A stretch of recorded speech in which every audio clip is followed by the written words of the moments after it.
morning, good evening, good afternoon, all over the world. Compliments of 2021. As things stand, it's sure going to be another challenging year on our calendar. Many thanks for joining us today. Welcome, excellencies, executives, dignitaries, esteemed scholars, and participants, guests. It's an honor to be part of this discussion among you, qualified, experienced, and experts in international and human relations. A special welcome to our guest of honor, Ambassador Nokwe. We're trying to get on as we speak. The Secretary General of IORA, the Indian Ocean Rim Association, who will deliver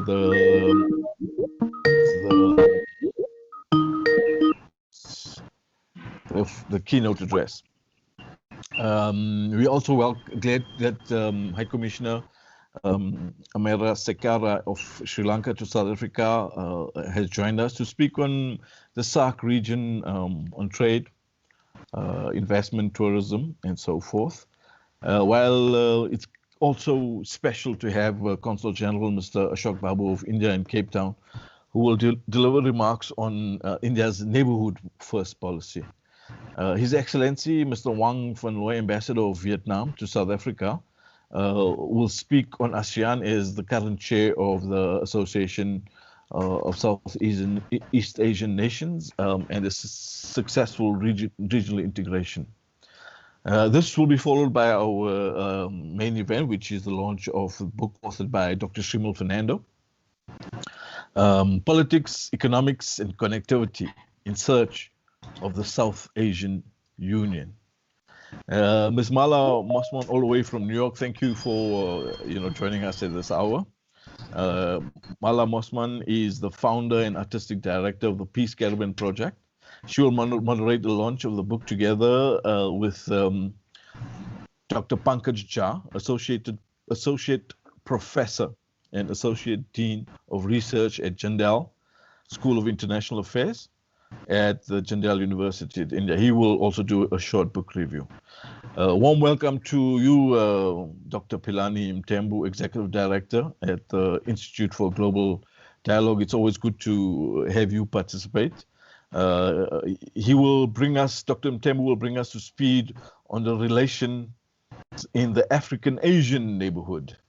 And that's, we look forward to that discussion. As I explained, Shajay Affair of Nepal, past apologies, could not join. He's having a few technical issues. So, we'll excuse Mr. Lamsal from the discussion today. And finally, last but not least, will be Advocate Ajay Sukla, legal and economic diplomacy specialist, who will take a look at India's impact on the Afro-Asian connection and will pass the vote of thanks. To introduce myself, my name is Kirtan Bana. I'm founder and managing editor of the Diplomatic Society, Foreign Exchange, a project that I launched in 1997, more than 2 decades ago, as a response to a celebration of freedom that South Africa was experiencing and the demise of the brutal apartheid regime. It started off as a print media platform, and many nations set up their foreign missions, embassies, high commissions here in Pretoria and in South Africa in support of the new dispensation, President Nelson Mandela, the transition into democracy. And today we have over 140 odd representative missions just in Pretoria, not to mention the many trade officers, consul generals, international organization officers. So it's quite a diplomatic presence that we have here. In fact, some of the stats suggest that it's one of the highest ranked in terms of number of representations. Myself, as a qualified print journalist, saw the need in South Africa to inform international relations practitioners and people in general about the role the missions play in the South African context. And having worked in advertising, marketing, PR, I recognize also the need in the market and developed a commercial independent media platform with a dedicated focus on diplomacy, which today has diversified its offerings, including services and products on trade, travel, tourism, investment.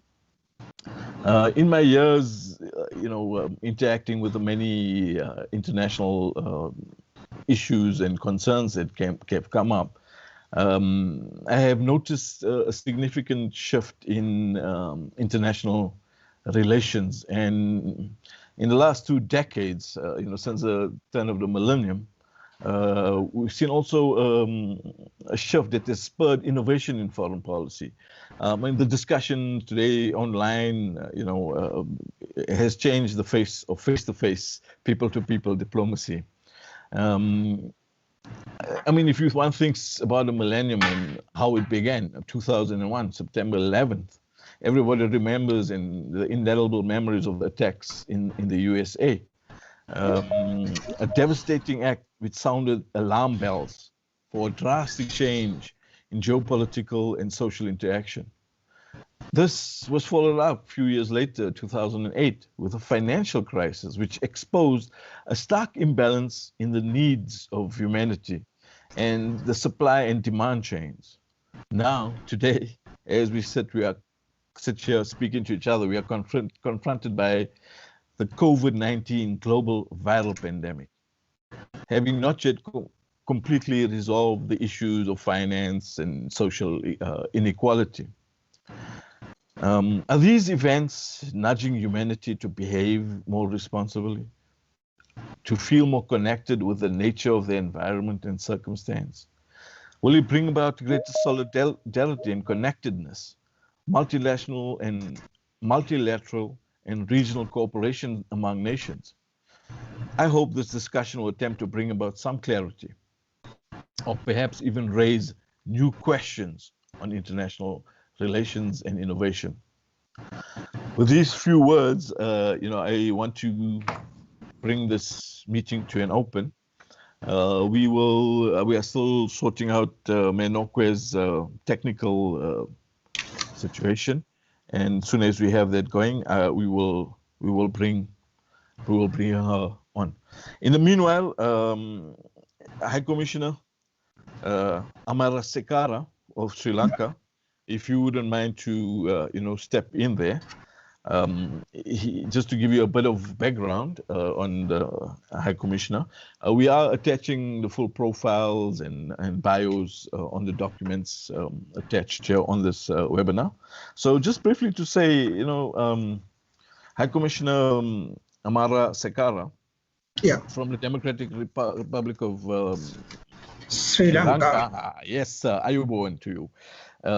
Joined the diplomatic services after an illustrious career in civil service.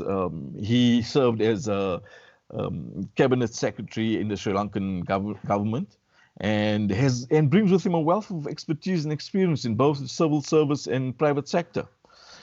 We know Sri Lanka is this, this tropical island, in the middle of the Indian Ocean, strategically located between Asia, Africa, and the Middle East, and is playing a pivotal role in international relations.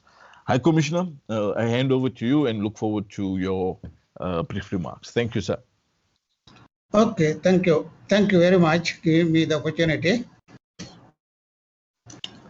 So, of course, as you said, I am not a career diplomat. I was a public servant, civil servant, and after this is my first assignment in a foreign mission. And when my topic is given to me is the interest in Sri Lanka and SAARC. So, as you said, that Sri Lanka is located strategically in between 3 major continents: Australia, Asia, and Africa.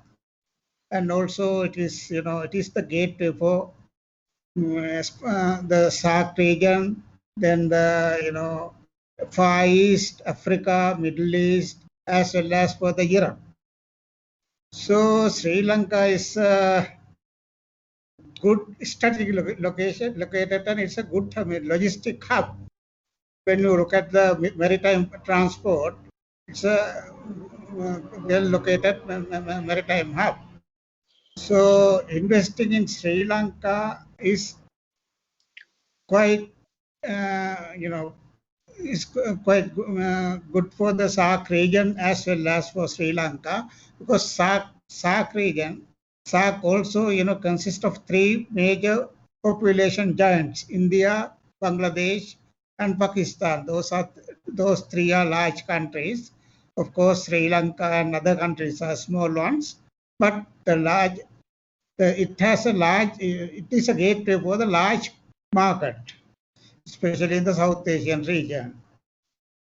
And when we look at the Sri Lanka, especially, what is important in Sri Lanka is one thing: the human resource, educated people. When we look at our unemployment, also Sri Lanka also have unemployment problem. About 4 to 5% of the workforce is unemployed, and among the unemployed, about 66% of the unemployed have completed at least 11 years of formal education. They have got through the GCE ordinary level. So they are a good force, good workforce, which can be trained for anything. You can impart any kind of skills with those people because the general education is quite good. So that, if anyone is targeting for investment in the Asian region, Sri Lanka is a good place. And also it's a gateway for the, as I said, for the many regions, many continents of the world. And also we are developing very fast as the international maritime hub. And also we have two large seaports, Colombo Port as well as recently built Hambantota Port at the southernmost tip of the country. So, and it is these two ports are located in the busiest shipping lane. So, whether it is for the Far East or Africa, it is conveniently located. So, and also in Sri Lanka, we are offering many incentives for the foreign investors, and also according to our legal system, of course, though there are some shortcomings, it is a universally implementable legal system what we have. Then and also that various regulations are very much conducive for the foreign investment. And in Sri Lanka there are no restrictions for the repatriation of profit or the capital. So capital as well as profit can be repatriated. And also there are special incentives for certain identified sectors and subsectors, which are large tax incentives, etc. So someone interested in that, they can select those sectors as well. And also that Sri Lanka has entered into 3 bilateral trade agreements: Pakistan, India, and Singapore. So if there is any investor who is genuinely willing to add the value in Sri Lanka, they can have the access to Pakistan as well as Indian markets. So that the new agreement with Singapore also will be useful to negotiate, to communicate, and to do the transaction with many countries in the Asian region. So the SAARC also, when you look at the SAARC is a region where we have a large population, and also there the education level is relatively high. That this is an emerging region. SAARC is an emerging region where the future world market will get expanded definitely in the SAARC region. So that it is a good area for investment for any country, any part of any country, any investor from any part of the world. So that with that I would like to, conclude my brief interaction about this as to why we should invest in SAARC and Sri Lanka. Thank you. Thank you, High Commissioner, for your remarks. It's true, Sri Lanka is a logistical hub in the Indian Ocean and for the Far East as well. And the developments of the various ports to take advantage of the strategic location that Sri Lanka is positioned in. Thank you very much for your remarks, sir. I would like to, I'm still waiting for Menokwe. We're just trying to get her on. So I will introduce the next speaker, Consul General Ashok Babu in the office in Cape Town. As I mentioned before, the bios are on this platform. So if you need to get more information, please feel free to read. But briefly, just to say, Mr. Babu, Consul General, welcome. Mr. Babu joined the service for an Indian Foreign Service in 2007, and they served in key cities of Dubai in the United Arab Emirates, as well as in Cairo, Egypt. So he has a kind of understanding Middle East, Africa, South Asia, and obviously India, as High Commissioner mentioned, is a key component of the South Asian Association, I think, regional cooperation, if I'm not mistaken. Sorry about that. Mr. Consul General Babu is a qualified engineer, and he hails from Madurai in Tamil Nadu. Consul General, the floor is yours. We look forward to your inputs. Thank you very much. Thank you. Thanks a lot. I hope everybody is able to hear me. The topic suggested by the organizers is India's neighborhood first policy and the African policy. As you know, there was a big political change in India in 2014. Mr. Modi took over as the Prime Minister, and his priorities, even during the campaign, were very clear that neighborhood would be one of his main pillars of foreign policy. India's neighborhood, as His Excellency, the Sri Lankan ambassador, had pointed out, is the South Asian region, as well as the extended, say, Bay of Bengal littoral nations. And they fall into, multilateral fora, that is SAARC and BIMSTEC. SAARC is South Asian Association for Regional Cooperation, and BIMSTEC is Bay of Bengal Initiative for Multisectoral Technical and Economic Cooperation. They cover countries which touch India, as well as Myanmar, Thailand, and beyond. And even the first visit of the Prime Minister was to Bhutan, just to make a point that the neighborhood stood high in his priority.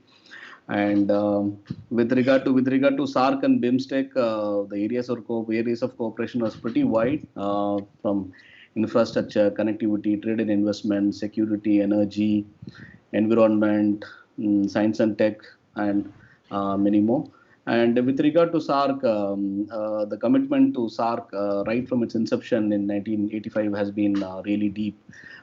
India has contributed voluntarily to the development fund, the establishment of institutions, SAARC-related institutions, and the South Asian University, which is one of the biggest elements of SAARC, is based out of Delhi, and now there is a project to establish a full-fledged university with students from all over the neighborhood.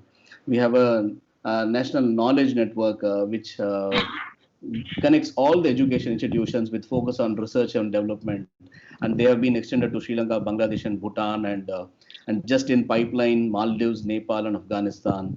And recently, when the pandemic struck, immediately there was as a virtual meeting of SARC leaders, and $10 million was pledged by India to the Emergency Response Fund. And whenever there was a need in terms of drugs or food grains in SARC, India was always in the front.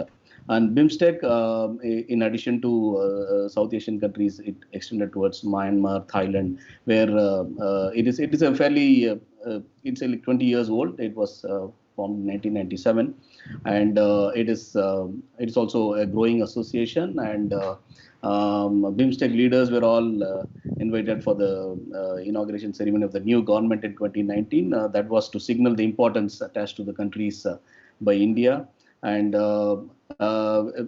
many initiatives are just being taken up. One was the recent initiatives being the transport connectivity master plan, which was chaired by India, and an expert group from all the countries sat together, and it was finalized very recently. And then 2 days ago, we had a BIMSTEC startup and club in Delhi to connect the entrepreneurs from all these countries. It was just 2 days ago in Delhi. That is a very recent development. And in addition to that, neighborhood first policy, one of the main pillars to Indian foreign policy is Africa. Africa is very close to our history, culture, and the biggest connection, what you can think of, is the biggest leader, Mahatma Gandhi, had his first political activism in Africa. And the South Africans always tell me that you gave us Gandhi, we gave you Mahatma. So his transformation happened in Africa, and South Africa in particular. So India and South Africa have always been together in forefront in terms of a common issues, and they are in BRICS together. So and they have a common voice in multilateral fora. And Africa has always been important. As I said, India always sees Africa's evolution and growth and rise is a key factor in the contemporary world, and global rebalancing is possible only with Africa's emergence.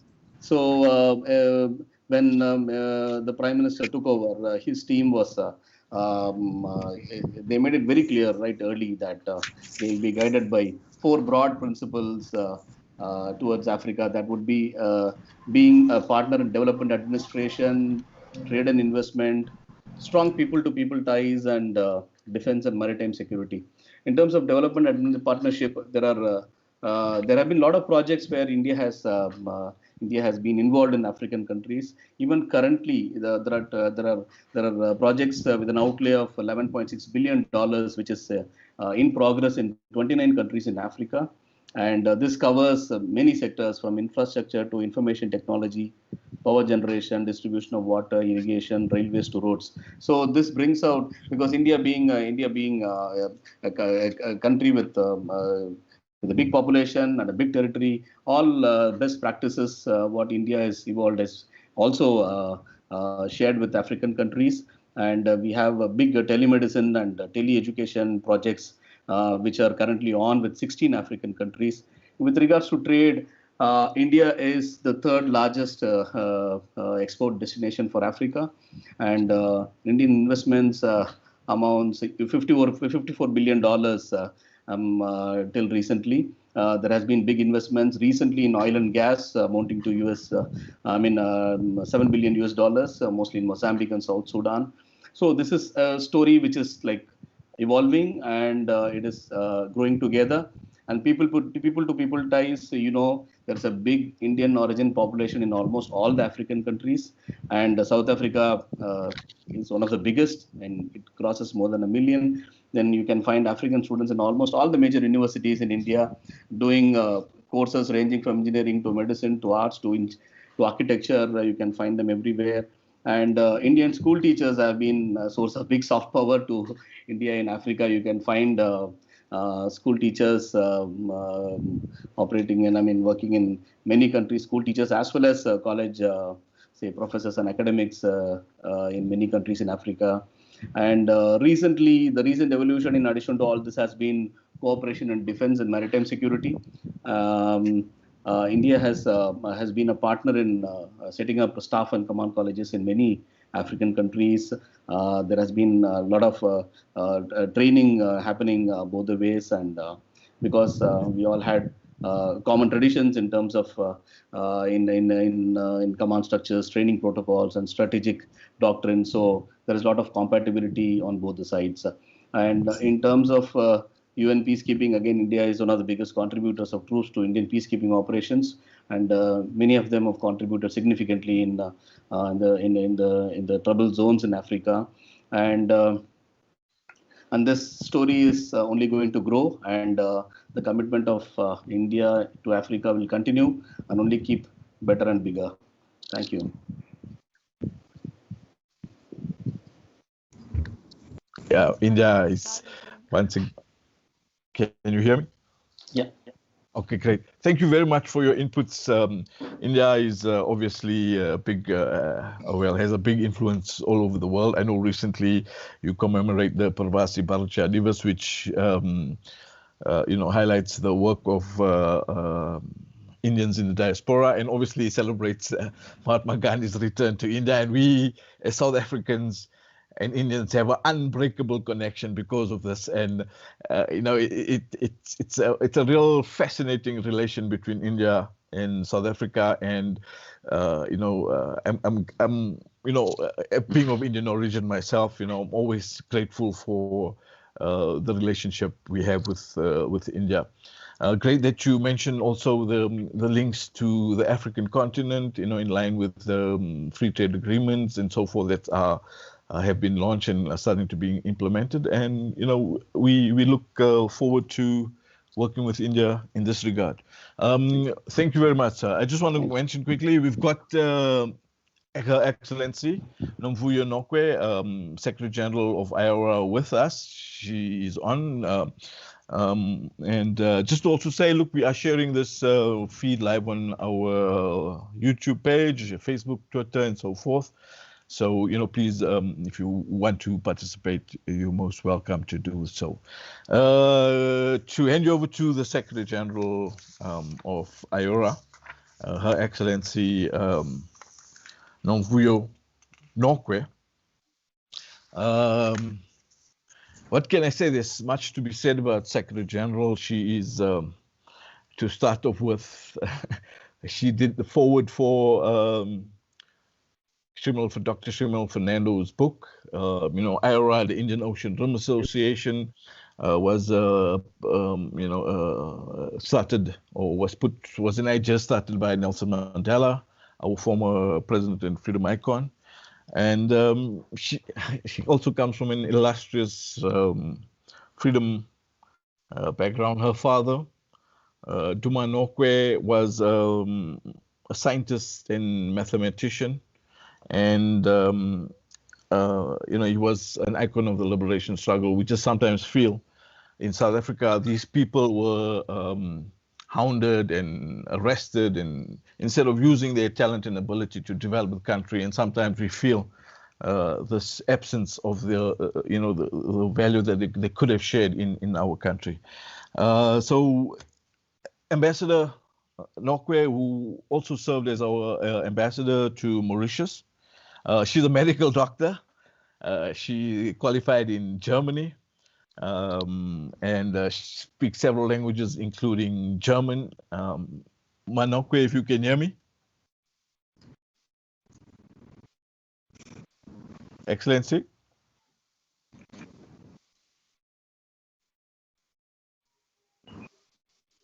Hello, Excellency, can you hear me?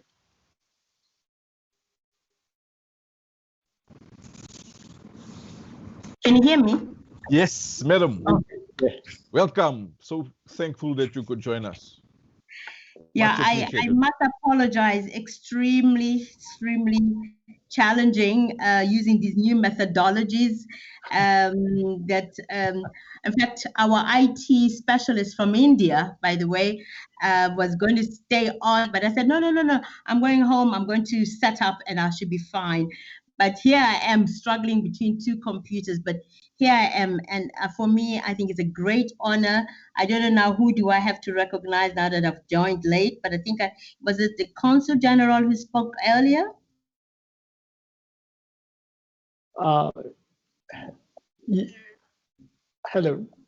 Yes. Yes. Hello. Yes. Hello. Ma'am, can you hear me? Yes. Yes, I can hear you. I just wanted to recognize people that I need to recognize. I know I have to recognize, is it Maria Mossman? Is she in? Hello. Hello. Hello. Hello. Thank you so much. And then Mr. Captain Bana himself, and then also the Indian Consul General, as well as himself, the man himself, Tirman Fernando, and of course, Mr. or Dr. Pankaj. I am truly, truly honored to be participating in this forum, and it's so timely in terms of the launch of this book. I think I take great pride that I was able to, write a forward, which is very, very pertinent. And also, we're looking forward to all the recommendations that Mr. Fernando has made, and that in terms of the interconnectivity as well as trade, especially post-COVID. I don't know. I'll just quickly, briefly say what IORA is, and as I think the other speakers have already alluded, that this concept came from no other than Mr. Nelson Mandela when he went to India in 1995 on a state visit. And you know, Mr. Nelson Mandela is that gentleman who comes up with ideas. And I think that was most appropriate that he mentioned the fact that all those countries that are bordered the Indian Ocean need to constitute a socio-economic development organization for cooperation and also for regional development. I think that was most timely because then later on we had the sustainable development goals that fits into this whole theory. So in terms of IORA, again, we have 22 member states, and from SARC, I can see that there are several member states that are part of SARC. So it's just as natural that we should be developing a relationship with SARC. We have Bangladesh, India, Maldives, and Sri Lanka. So I'm hoping that from this, there will be recommendations that there should be a more sort of integrated development, because with post-COVID, we need to be waking up our economies. But as you know, that with COVID, most of the economies are really, really battered in terms of their developmental and the fiscal position. So definitely working together will make us ensure that we grow together at the same time, if not at the same time, because our organizations in terms of IORA are so diverse. We have from your developing, then the least developed countries, as well as the developed, because we have Australia, what's the name, Singapore, as well as Malaysia as part of those strong countries. So without much ado, we have what we call 6 key priority areas. And most importantly, the first one is maritime safety and security, as well as trade investment, then is the fisheries management, as well as disaster risk management. Because as you all know that in our region, we have a lot of disasters, both man-made as well as natural. Then we also have what we call tourism and culture, and where we are hoping, and we were trying to do that last year before COVID hit. And most of our countries are dependent on tourism, but now we have to think out of the box in terms of how do we awaken that industry as well. So we also have what we call academic and research and technology priority, as well as what we call the cross-cutting areas. When Australia became the chair in 2013, they came up with the 2 cross-cutting areas. That is one, the blue economy, as well as the women economic empowerment. So I think IORA has all these very, very, developmental issues that need to be, taken forward, especially now post-COVID. Then also we have what we call specialized agency. We have the Regional Center for Science and Transfer of Technology, which is based in Iran at the moment. It was established in 2008. And then we have a fisheries unit, which is based in Oman. It has been there since 2003. So I think those are all critical and relevant areas that if we're going to go forward, we need to be investing, especially in science. And also now that we've been hit by COVID, we are seeing that a lot of countries are coming up with, the vaccine, and, everybody has got its own thing, a thought about it. So I will not delve on the issues of the vaccine or no vaccine, but suffice to say that we are all looking forward to working together. When we had the, what do we call it? We have two biannual meetings where we have our senior officials meeting, as well as the one annual where the Council of Ministers meet. And in our committee of senior officials in June, it was then decided that all those member states that have been impacted negatively need to come together and therefore to work together towards the common goal. And I'm seeing that now that has happened. India has been leading in terms of providing, PPE as well as any resources that these countries needed. And also then the UAE also provided, PPE and all the necessary things. Now we're seeing I think India has come up with some vaccines, and we're keeping our fingers crossed that we should not be left behind in order to move forward. Now we've had, like I said, now that we've been hit by COVID, we need to think differently. An untapped area is the blue economy. The blue economy is also a pet project for IORA. And we've had two high-level ministerial meetings, one in Mauritius, the other in Jakarta in Indonesia, and the other one in Dhaka in Bangladesh. All those had focus in harnessing oceans and maritime resources, drive economic growth, job creation, and innovation, while safeguarding sustainability and environmental protection.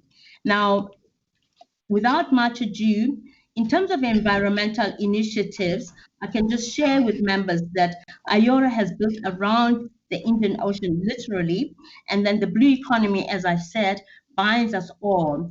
And if we talk about, IORA's initiatives, whether innovative for small micro medium enterprises, ocean health needs to be the focus, and also food security. As you know, most of the coastal communities are dependent on, on fisheries. So we need, I hope this platform will come up with solutions as to the way forward in terms of some of those projects. And then I think what is very important is to have regional projects on marine projects, Durban, and the member state is Indonesia is doing that. Then we have renewable plastic acquisition, potential collaboration with NGOs tackling marine pollution such as the four oceans. The opening up of the innovation for technologies, the GRAM tech is one of the areas that we need to be looking at. Supporting research on alternate uses and materials such as Global Challenges Research Fund that we will all be looking forward to. And as I think I just got the tail end that there has been some funding that has been taken place, and I hope we can all together tap into that. Without much ado, thank you so much for this opportunity, and I wish fruitful deliberation from this meeting. And I wish to congratulate Dr. Fernando for this initiative, for his book. Excellent book, very interesting, and you could be talking about the IORA because those problems are the same in the IORA community. So I keep it as my so-called Bible because it comes up with a lot of interesting and also very useful suggestions. And I think scholars, within the Indian Ocean region should also use those, the book for this purpose. Thank you so much. Thank you. And congratulations. Thank you so much, Excellency. Yeah. Thank you, Menokwe. It's always good to hear from you and hear your views, especially around Indian Ocean region, which has great potential and, as you say, many challenges that we need to overcome.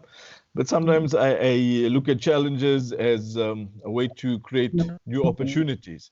And, with regards to Indian Ocean, SADC, the new continent-wide free trade agreement, it brings in many new opportunities and platforms to innovate, be it tourism, which has really been battered through COVID-19. It's one of the sectors, as Menokwe spoke about, that economies have been battered, and we need to maybe rebuild and relook at international relations and innovate in this regard. Thank you very much, Mayor. I always appreciate your inputs. We come now to the book launch. My friend Dr. Shrimal Fernando, we've been corresponding for many years. Good to see you, Mala. We've also been interacting. I never met personally, but I feel like we have. I know you. Dr. Pankaj Jha as well. You will be part of a panel discussion on the launch of the book. And with that, let me just give you a brief introduction to Ms. Mala Mosman. She's an award-winning international photographer and filmmaker, interested in the human condition. She's the founder and artistic director of the Peace Caravan Project, a non-profit film and photography project to overcome prejudice by documenting similarities of diverse cultures and religions. Mosman is a former United Nations representative for the International Center for Ethno-Religious Mediation, ICERM. Mala, very glad to have you on board, taking into account. Thank you, Kirtan. I'll just thank you. Go for it. And go for it, Mala. You take. Okay, I'm delighted to be here and with all you distinguished guests, and it's been a very informative discussion so far. At this part, we're going to just celebrate and congratulate Dr. Fernando on the launch of his book.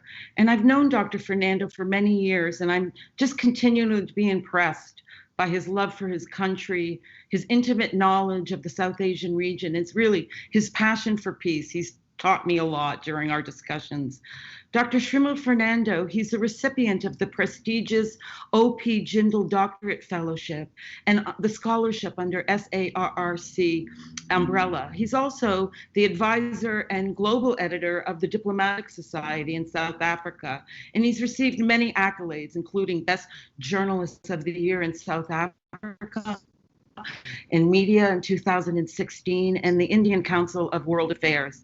Today, he's the author, and I congratulate him on Politics and Economics and Connectivity in Search of a South Asian Union. May I invite Dr. Fernando to speak on his book? Well, I'm thrilled to hear all this. Firstly, can you hear me? Can you hear me? Okay. I'm really thrilled to hear all this. Really appreciate that. I must also especially thank Kirtan and Anisha for being so supportive. And Professor Pankaj Jha, my teacher, my guide, it is a great honor to have you here, right? Ladies and gentlemen, excellencies, it is a pleasure to see so many of you, right? And I'm sure every one of you must have heard about the regional integration process, regional cooperation, as well as about interdependencies. So this book, which Mala introduced, Politics, Economics, Connectivity in Search of South Asian Union, relates to all this about interdependencies, regional integration, as well as cooperation. Today we are really having a dialogue about cooperation. and how we can interdepend with economic diplomacy or trade or bringing down tariffs, right? So just to introduce a little bit about this book. This book dwells into the past of the South Asian nations, as well as it gives a narrative about the regional integration program, and also about the South Asian regional cooperation, which is called the SARC. And it also speaks little about the South Asian, the formation of the SARC in 1985. Firstly, it was with 7 nations. Later, it evolved with 9 nations, Afghanistan coming into the consortium. And if I go a little bit further, the first chapter of the book lays out the background. When the background is about the South Asian past history. And the next chapter, because I have limited time to speak, I'm summarizing this thing. It speaks about the theoretical aspects of regional integration and regional cooperation. That's in the second chapter. If we go a little bit further, this book spans around 7 chapters. So I'm just briefly giving the important points of each chapter that has covered mainly on certain things. So it gives a narrative how the SARC Institute, SARC is the South Asia Regional Cooperation, has been effective, and what are the weaknesses, and what are the strengths of this regional consortium, and how it was formed in mid-80s, and what was the background when India took the leadership role, as well as Bangladesh, and later on the other countries joined for peace, because it was after especially during the end of Cold War. 85, but the Cold War ended around 89 and all. But these were the starting points for our regional integration program. So going to the next chapter, it talks about regional integration, how India has played an important role in contributing to the development of this union. And India has been a heavyweight, and how it has played a great role in bringing about 8 member nations into a middle income status, because this organization played that role, especially to uplift the 1.5 billion people out of poverty and to bring to that. So India had the largest economic capacity. Also, the other countries also contributed, but that was the analysis in the third chapter. And if I go to the 4th chapter, it speaks about SAFTA. SAFTA is a free trade agreement. I think Sri Lankan ambassador in his introduction about investing in Sri Lanka and about SARC, he spoke about the free trade agreements. Now there are 3 free trade agreements apart from the SARC agreement: India, Sri Lanka, India, Pakistan, and also SAFTA, which can give access to African countries even, or to any European or American countries to access to a free trade. You won't be taxed if you go through these countries. So it has been lowered. So it's an advantage. Most of these countries are taxing about 30 to 40% when goods come from outside the region. Now even Sri Lanka has an agreement with Singapore.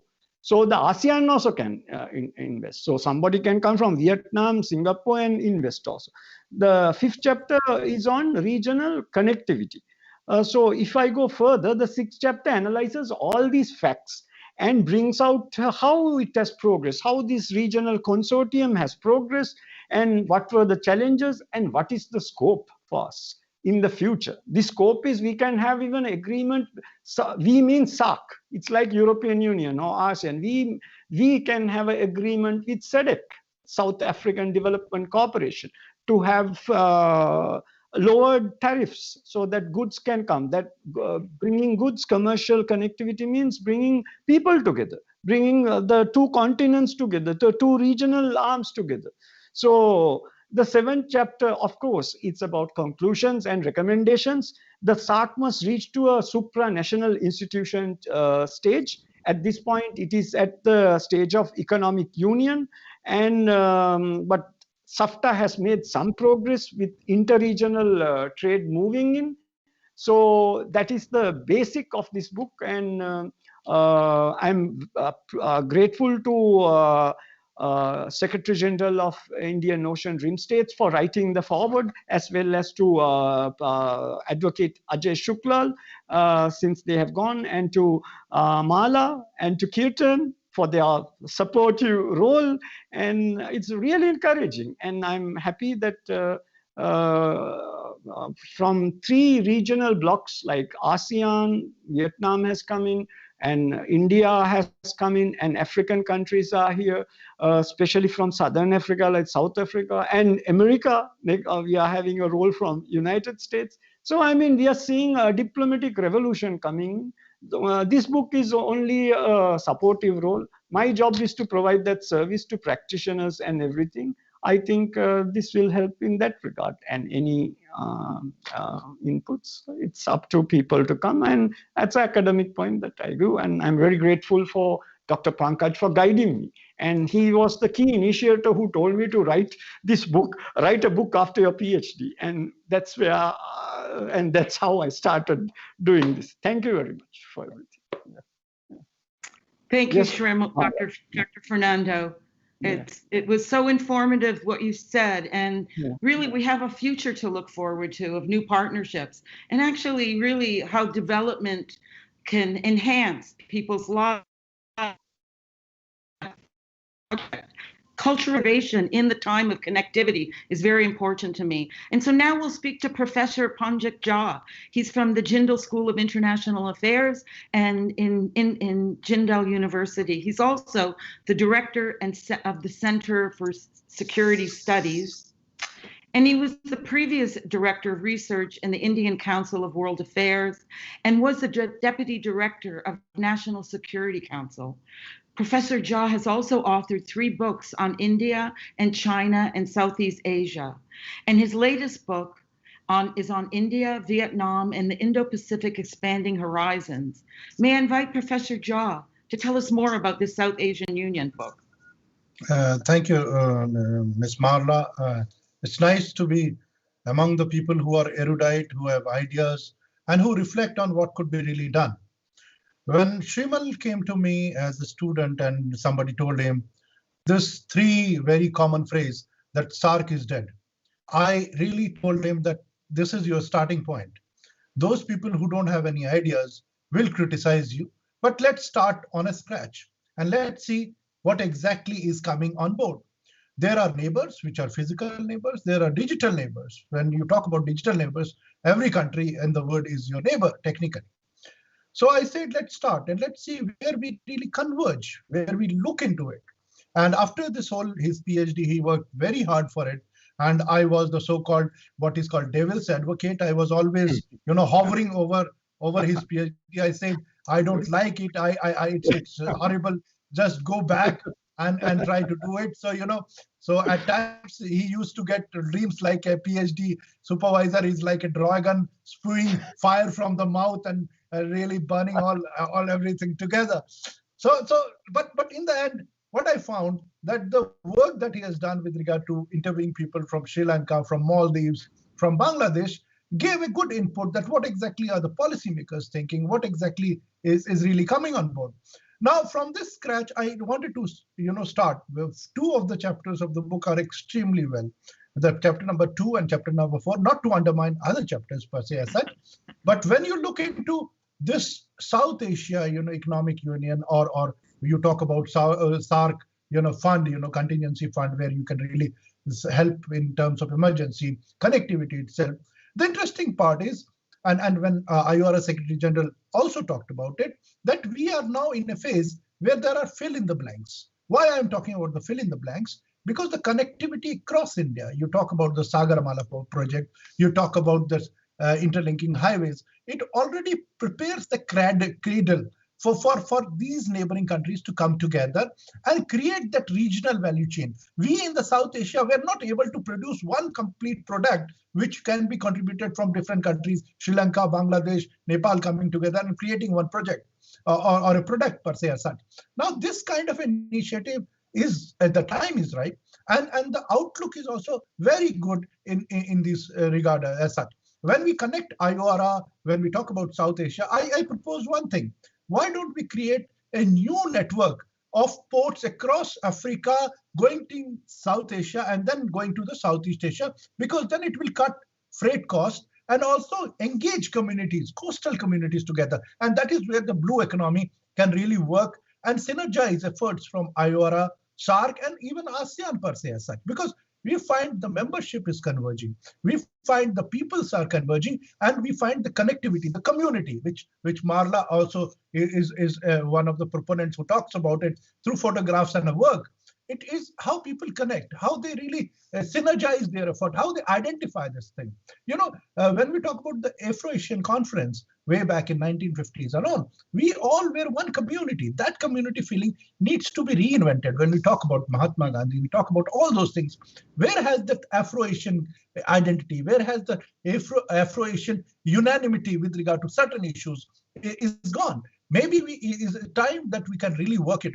And Shival talked about connectivity, excellent, electricity grid, talking with regard to a common business visions, which really identifies how people can really look into the possible possibilities with regard to investment, trade, business, all of these things. But then again, we need to really take into account that what exactly are the strong points of each of the nations, and then work towards building a converging point, a cauldron of ideas, of thoughts, of a positive energy, which is definitely required in the South Asian region. And I congratulate Shimal that he weathered me, and he has gone through this supervisor who was a tough taskmaster. But in the end, I'm happy that he came out with a book, and it's a nice addition to the literature, particularly coming from a Sri Lankan, because this adds a lot of heft to this whole dialogue with regard to South Asia and SAARC as an identity. Thank you very much. Thank you, everyone. Thank you. Thank you, sir. Thank you. Marvelously.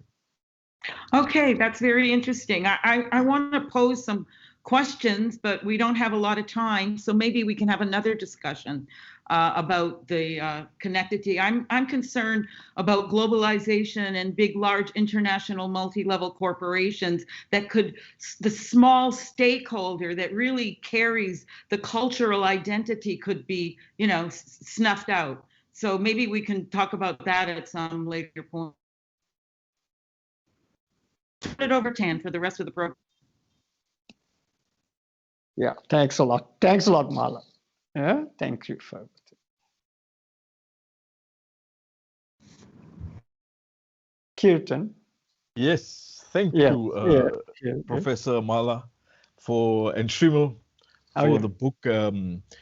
Everybody seems to be in agreement about the value that the book and your PhD has brought. We're looking forward to receiving physical copies. I am receiving some requests for some of the copies. You might have to, maybe you can explain where is it available, how is it available, and how do you intend, distributing it, selling it, whatever the case may be. Maybe you want to expound on that a bit? Already in Sri Lanka, firstly, it has been circulated to more than 200 institutes. Out of that, 100 diplomatic institutes received this book, and 100 businessmen received. And this book was printed in one of the oldest printers called M.D. Gunasen. It's about 105 years old, and it's there online. And now it's kept on British Council. In Sri Lanka, all the public library, and even in the Russian center.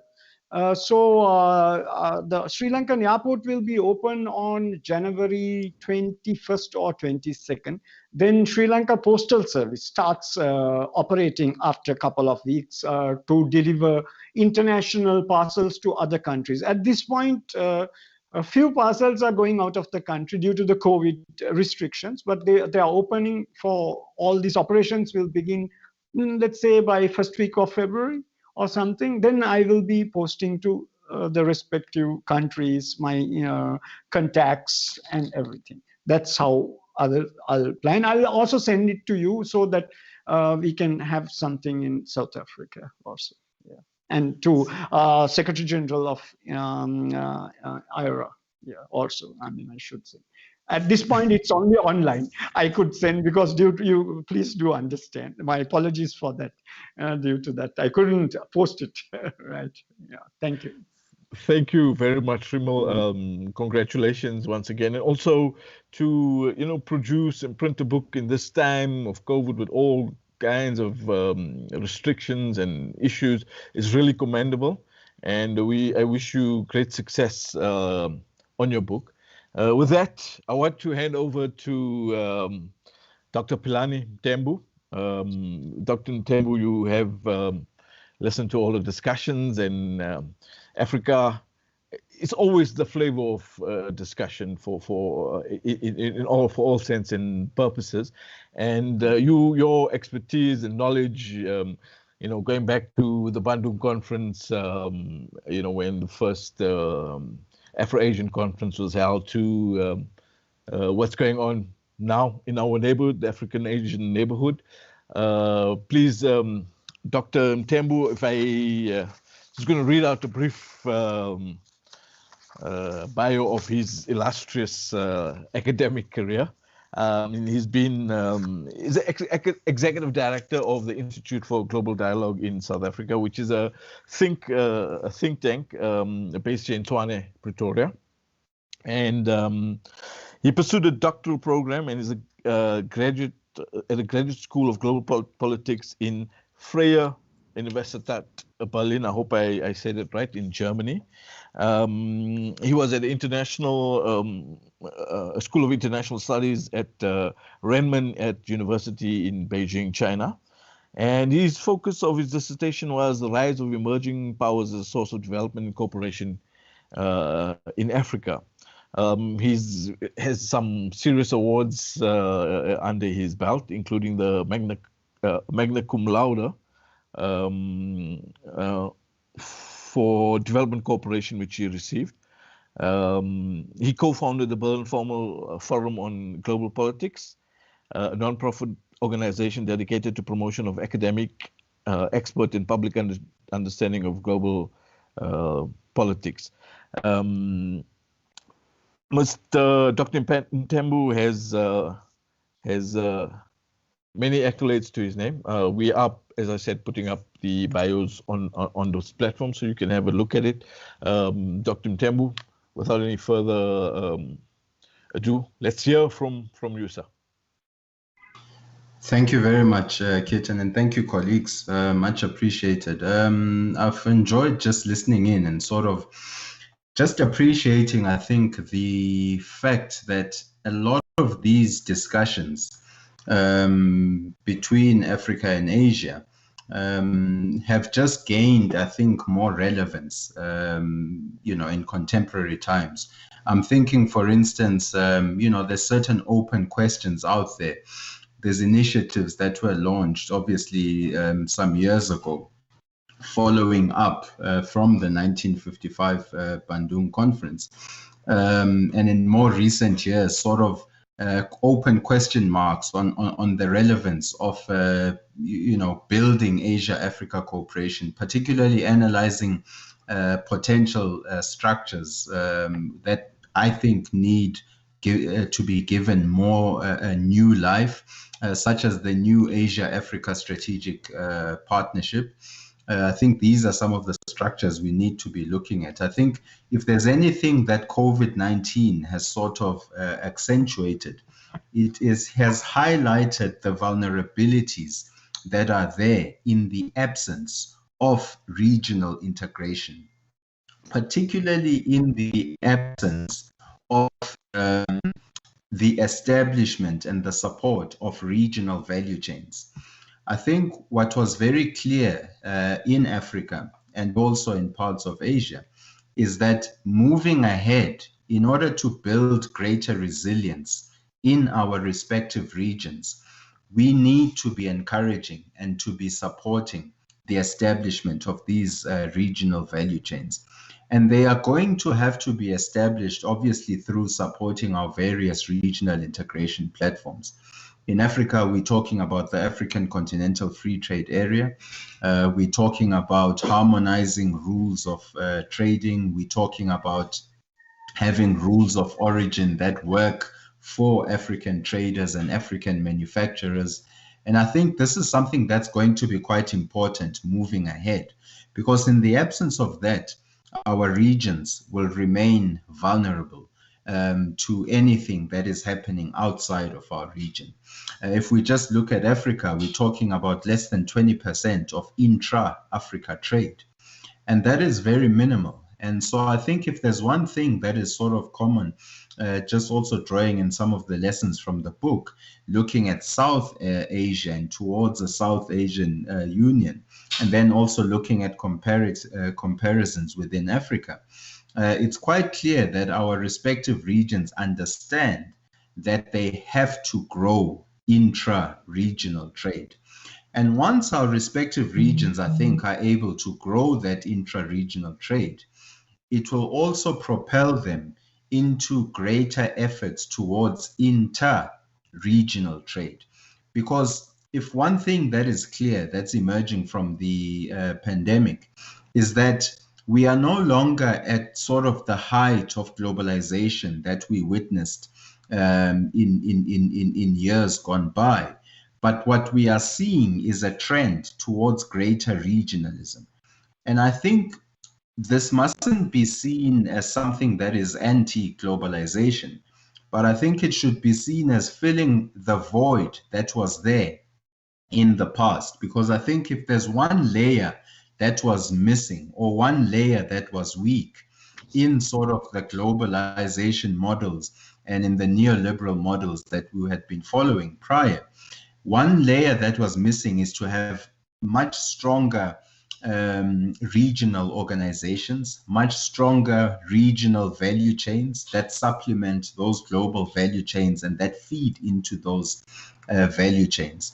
And so the path to economic recovery following this pandemic, much of it will rely on the resilience of our respective regions and the ability of our respective regions to open up more to each other, to trade more with one another, to travel more within those respective regions, and to sort of work as an area to build greater resilience. And I think there are encouraging sort of examples that are happening. I mean, I've mentioned the African Continental Free Trade Area, but also we saw, other initiatives besides SARC.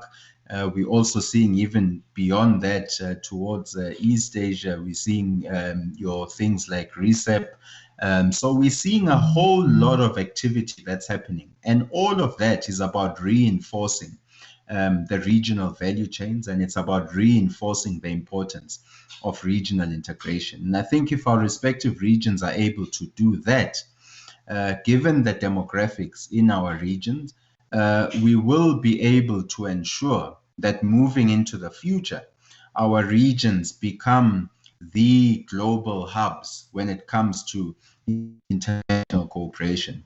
And I think this is something that we need to be encouraging at a state level, but also at track 2 diplomacy with think tanks, with civil society, and also encouraging greater research from our respective research institutions in those regions about operationalizing some of the initiatives that were thought of in years gone by from 1955 to Bandung Conference, and really ensuring that we are actually getting closer to implementing some of those aspirations. Thanks, colleagues. Thank you very much, Dr. Mthembu, for your always spot on remarks regarding the Afro-Asian condition. And speaking of regional cooperation, we really appreciate your inputs, and we will, in this the COVID and post-COVID, as people are speaking about it, look to forge better interregional, better people-to-people relations. That's one of the things that we, are looking to do with this series of webinars that we will host. Thank you very much, Dr. Mthembu. I would like to now hand over to Ambassador Wang Van Looy Vietnam's ambassador to South Africa. Vietnam has been growing rapidly in Asia, East Asia. Many with record FDI investments taking place, FDI flows into Vietnam. Ambassador Van Looy graduated from the International Relations and earned a master's degree in International Relations from the Diplomatic Academy of Vietnam in 2007. He was recently posted to South Africa. Your Excellency, you know, all the profiles are available on this platform. I know you have much to say as chair of ASEAN. ASEAN probably regarded as a success in terms of regional cooperation. And let me hand over to you to enlighten us further on developments in the Association of Southeast Nations. Thank you very much, Excellency.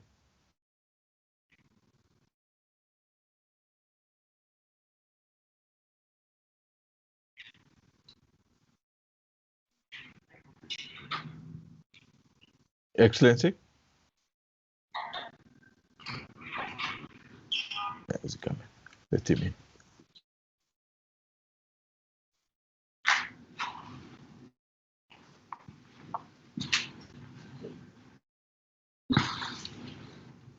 Just text me.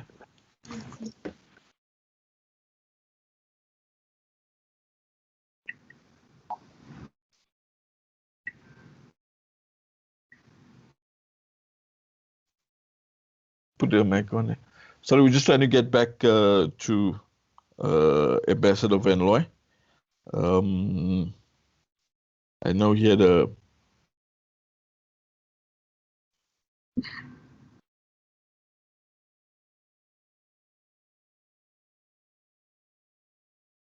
Let me just try and get hold of him.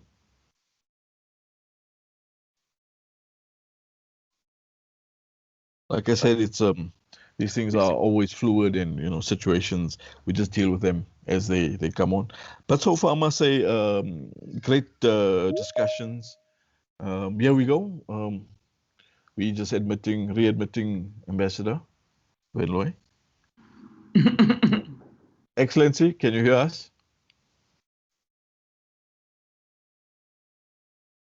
Excellency.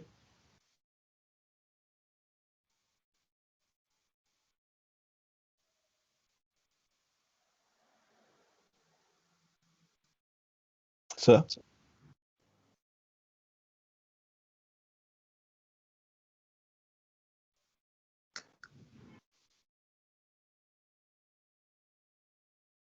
Can you hear me? No? Yes. Okay, Yes, thank you, Excellency. thank Thank you, you sorry. very much. No Thank problem, sir. Thank you. Good to have you back, sir. Okay. I was just explaining how the ASEAN logo is the 10 stalks of the ASEAN, 10 rice stalks of the ASEAN nation. That's what the ASEAN logo symbolizes, the rice producing region of the world. Thank you, Excellency. The floor is yours, sir. Thank you. Ladies and gentlemen, first of all, I please accept my best wishes for health, happiness, and success to all of you in the year 2021. Secondly, I would like to, it is my honor, and I would like to thank to the Diplomatic Society and Mr. Curtin Bana for hosting this webinar and having me to participate in. Contributing to the discussion relating to shirting the South Asian Union as the name of the new book, I would like to deliver just a brief introduction of the success of the Association of Southeast Asian Nations, ASEAN, after its 53 years of formation and development, helping anyone to draw some experiences for connecting, integrating, and cooperating within Indo-Pacific regions in general, as well as between Southeast Asia and South Asia region in particular. Ladies and gentlemen, ASEAN as a regional organization has made great contribution to leading Southeast Asia towards progress and prosperity, and helping to create relations for peace and cooperation with other partners in the region and in the world. Nowadays, ASEAN becomes a key element, playing a central role in cooperation mechanisms and regional structures in the Asia-Pacific, and attracting many countries, including all major countries, as well as regional and global organizations, to highlight, commit to peace, stability, and cooperation in Southeast Asia, as well as in Asia-Pacific. The role of ASEAN, position and prestige has been upgraded in the eyes of international friends and partners. With a total population of 650 million people, ASEAN currently is one of the most dynamic economies in the world. Its economy is ranked as the third most dynamic economy worldwide, boasting a total of GDP of more than 3.2 trillion US dollar in 2019, and trade value exceeding 3 trillion US dollar. ASEAN has provided its member states with a better negotiating platform than they could have achieved on their own. Their economy has been boosted by the ASEAN Free Trade Area Agreement and by ASEAN's free trade agreement with other major economies, such as China, India, Japan, South Korea, as well as Australia and New Zealand. And following the launch of the ASEAN Economic Community on December 31st of 2015, ASEAN now has a projected average annual growth of 5.2% from 2016 to 2020. And by 2030, analysis estimate its combined GDP could increase fivefold to 10 trillion US dollar, and it become the fourth largest single market in the world. ASEAN is a multi-civilizational club of unparalleled diversity. No other region in the world can match ASEAN's culture, religious, linguistics, and ethnic diversity. By transforming one of the planet's most conflict-ridden and poverty-stricken regions in the 1960s into one of its most peaceful and prosperity regions, it is clear that ASEAN has delivered a true miracle. And in short, the following lessons and experience for success of a regional union, such as Southeast Asia or South Asia regions, to my understanding, are unity in diversity, and pillar of connectivity and associating should be politics, security, economic, and social culture. Peace, stability, solidarity, unity, prosperity, and sustainability are for the benefit of each member, as well as for the region as a whole, are foremost and main goals of the Union.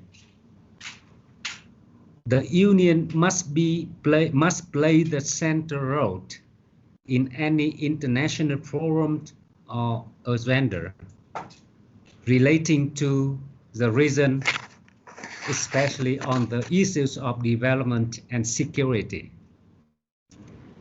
cooperation and dialogue within the Union or with foreign countries outside the region should be based on complying international law, mutual trust, and mutual benefits. And with the accessions to the Treaty of Amity and Cooperation in Southeast Asia by South Africa this year, we are hoping that the relationship between South Africa and ASEAN, as well as between South Africa and each member of the association, will be create new momentum for the two sides on the benefit of the two peoples and the ASEAN as well as to ASEAN. And with the kickstart of the African Continental Free Trade Agreement, we are hoping for the connectivity, the cooperation between the two free trade regions in the near future. Thank you. Thank you very much, Excellency, for your comprehensive inputs. ASEAN, obviously, a great success in terms of regional cooperation, great market, intercultural interactions. It shows exactly that people from different culture and tradition can cooperate quite successfully.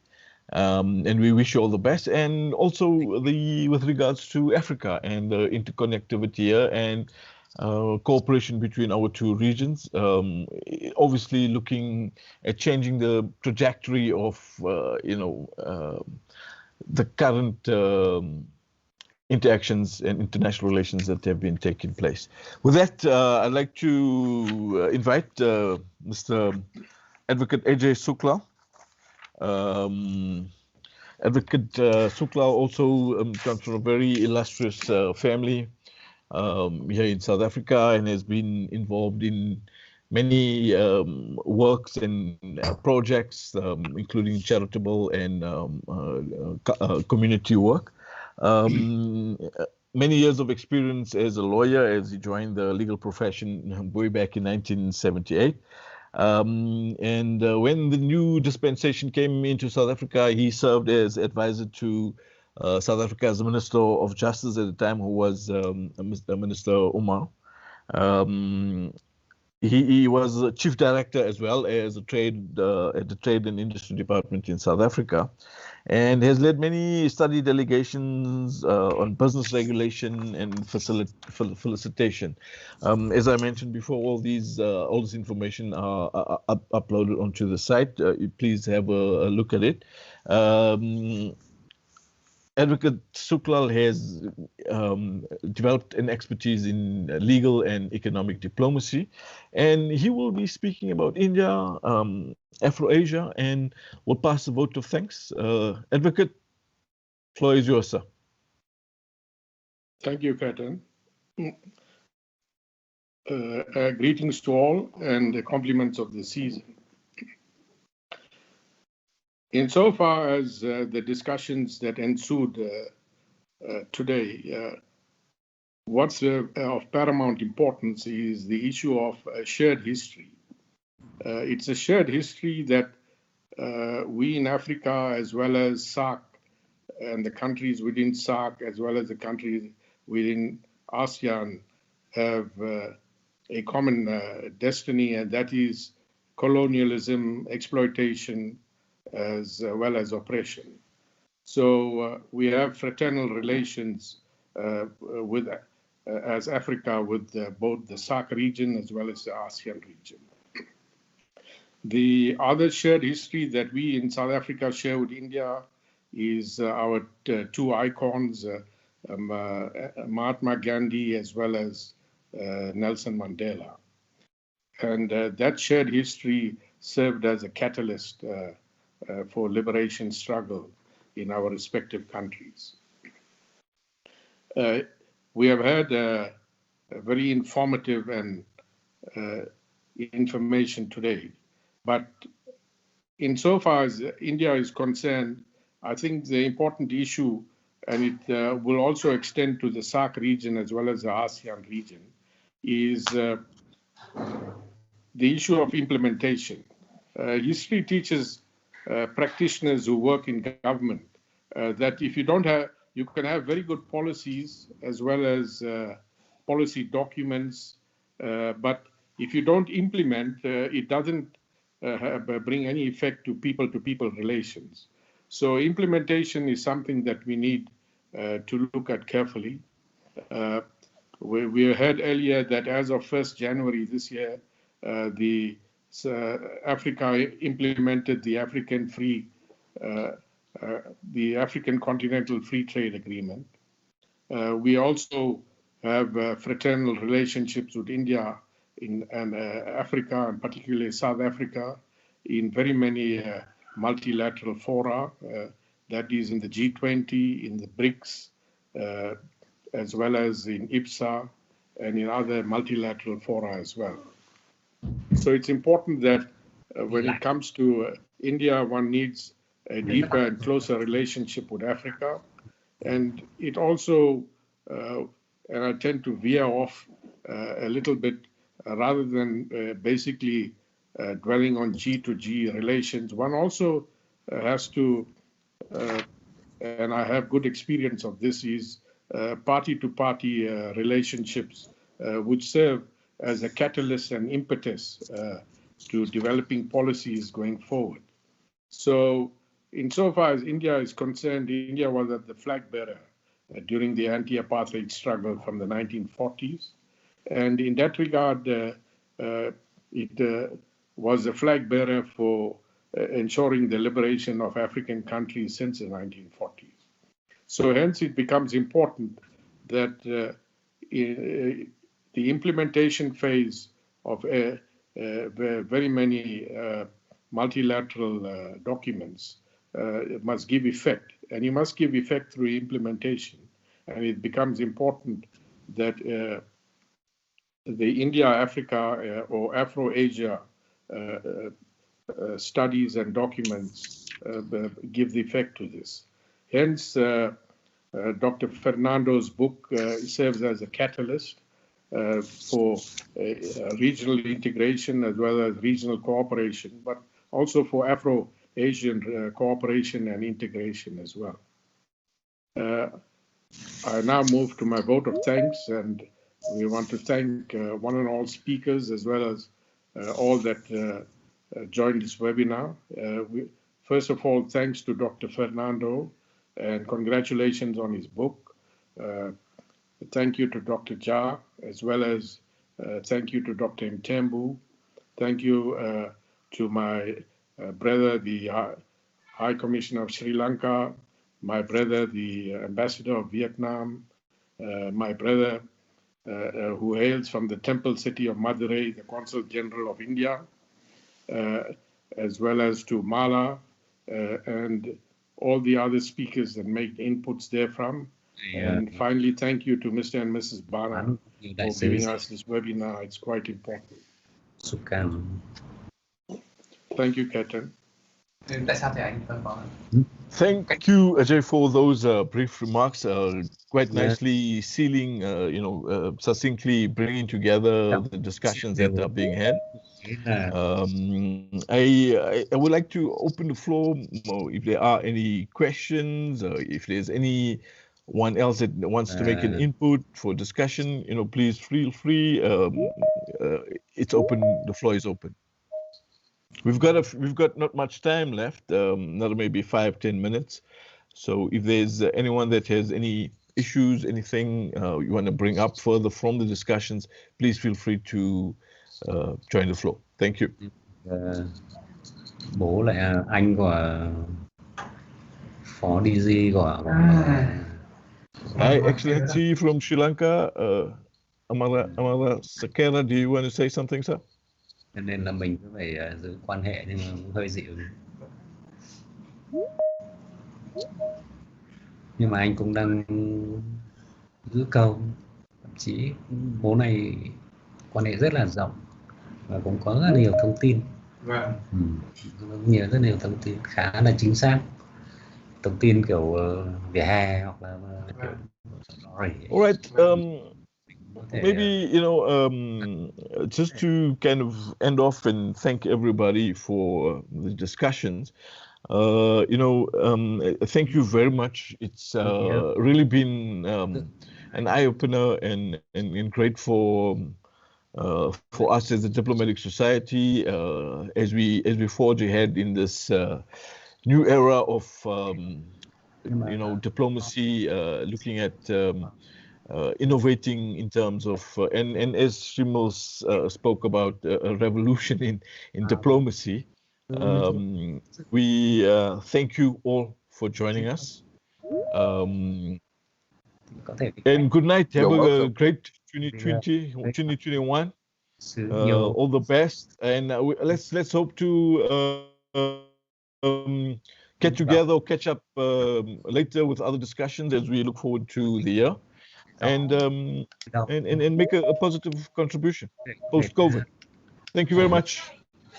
Thank you. Thank you very much. Thank you very much. Thank you. Thank you.